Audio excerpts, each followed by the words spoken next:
নমস্কার সকলকে, লাভ বদিতার অন্য একটি ব্লগে আপনাদের সবাইকে স্বাগত জানাই। এটি একটি অনুষ্ঠানের ব্লগ দেখেই আপনারা বুঝতে পারছেন, না জন্মদিন নয়, কিন্তু রাইস সেরেমনির ব্লগ।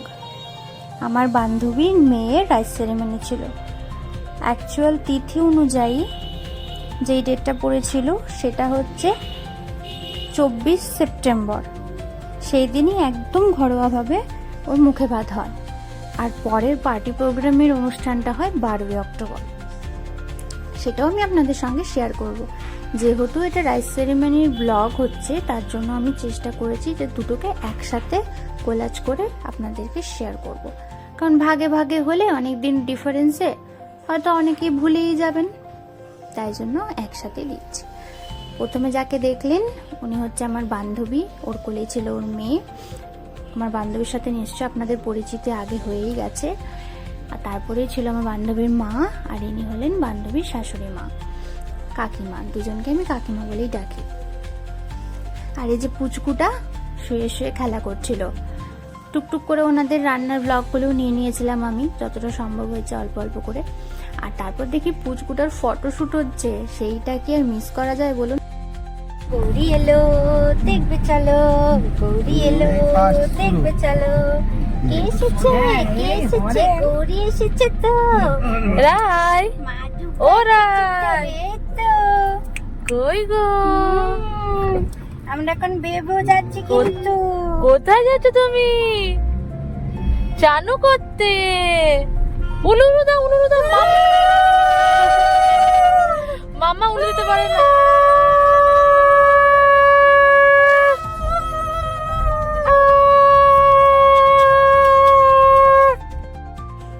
তারপরে সবাই মিলে চলে গিয়েছিলাম ওকে স্নান করাতে। এখানে দিঘির পাড় বলে একটি জায়গা রয়েছে, সেখানেই আমরা সবাই গেছিলাম। পাশে মন্দিরও রয়েছে। তো একবারে ওখানে চান করিয়ে মন্দিরে প্রণাম করে আমরা আবার ফিরে এসেছিলাম। আর ওখানে কিছু সময় ধরে আবার ফটোশুট করাও হলো। ফটোশুটের চান্স কি কেউ মিস করে? আমারও অনেকগুলো ফটো উঠেছে, সেগুলো আমি আপনাদের সঙ্গে পরে শেয়ার করবো। আগে ফটোগুলো আমি হাতে পাই, তারপর। এই যে ওখানে চান করাতে যেই ওকে নামানো হয়েছে জলে, জাস্ট একটু পাটা দেওয়া হয়েছে, তখনই ও কাঁদতে শুরু করে দিয়েছিল। মনে হয় একটু ভয় পাচ্ছিল, আর সেটাই খুব স্বাভাবিক। এই যে কাঁদছিল, কিন্তু এমনি ভীষণ শান্ত আর খুবই ভালো, একটুকু ডিস্টার্ব করে না।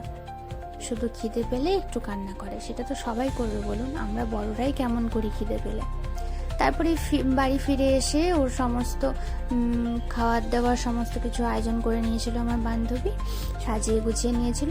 তারপরে ওর ভাই, মানে বান্ধবীর ভাই আর পুকুবুড়ির মামা মুখে ভাত দিচ্ছিল।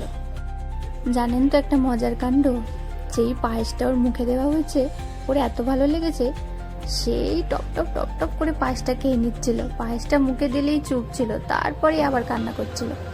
পায়েসটার খেতে ভীষণ ভালো লেগেছিল, আসলে মিষ্টি মিষ্টি তো। যাই হোক, তারপরে আমরা সবাই মিলে খাওয়া দাওয়া করে আমি বিকেলের দিকে বাড়ি ফিরেছিলাম। আর এই যে 12 অক্টোবরের সোশ্যাল যে অনুষ্ঠানটা ছিল, সেইটা চলে এসেছি রেডি হয়ে, আপনারা দেখতেই পেলেন। একদম আমার ঘরের অপোজিটের লজে হয়েছিল ওদের এই প্রোগ্রামটা।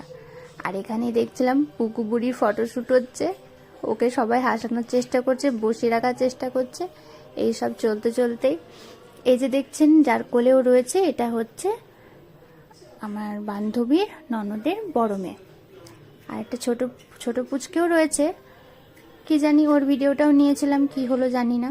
তার মাঝখানেই যাকে দেখলেন সে হচ্ছে আর এক দাদার ছেলে। ওই দাদার ছেলে আবার এই পুকুবুড়িকে ফুল দিতে যাচ্ছিল নিজের মনেই, সেইটাকেও আমরা আবার ভিডিও করে নেওয়ার চেষ্টা করছিলাম। সব পাকা না এখনের বাচ্চাগুলো, কি করে ওরা নিজেরাই জানে না, সব কিছুই না বুঝেই করছে, কিন্তু আমাদের ওগুলো দেখে ভীষণ মজা লাগছে। তারপরে আমরা একটু ফটোশ্যুট করে নিলাম, কারণ একসাথে তো অনুষ্ঠান ছাড়া এভাবে সেজে গুজে তো আর ফটো তোলা হয় না। এই মুহূর্তটাকে আর ছাড়তে চাইনি, তাই আমাদের গ্রুপটা একটা ক্যাপচার করে রাখছিলাম। এই যে যাকে দেখছেন সোমা, ও আমার আরেকটা বান্ধবী। ও অ্যাকচুয়ালি আমার হাজব্যান্ডের বন্ধুর ওয়াইফ।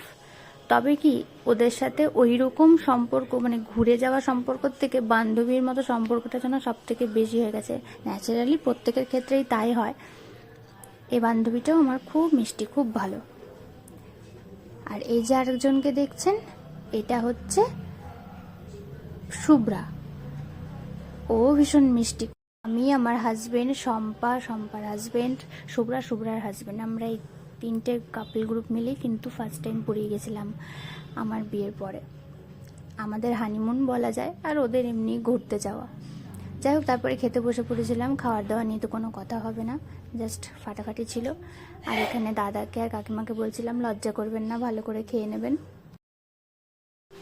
ব্যাস, তারপরেই যে কটা ফটো আমার ফোনে ছিল আপনাদের সঙ্গে শেয়ার করলাম। বাকি ফটো পরে আবার শেয়ার করব। ততক্ষণের জন্য বাই, দেখা হবে খুব তাড়াতাড়ি অন্য আরেকটি ব্লগে।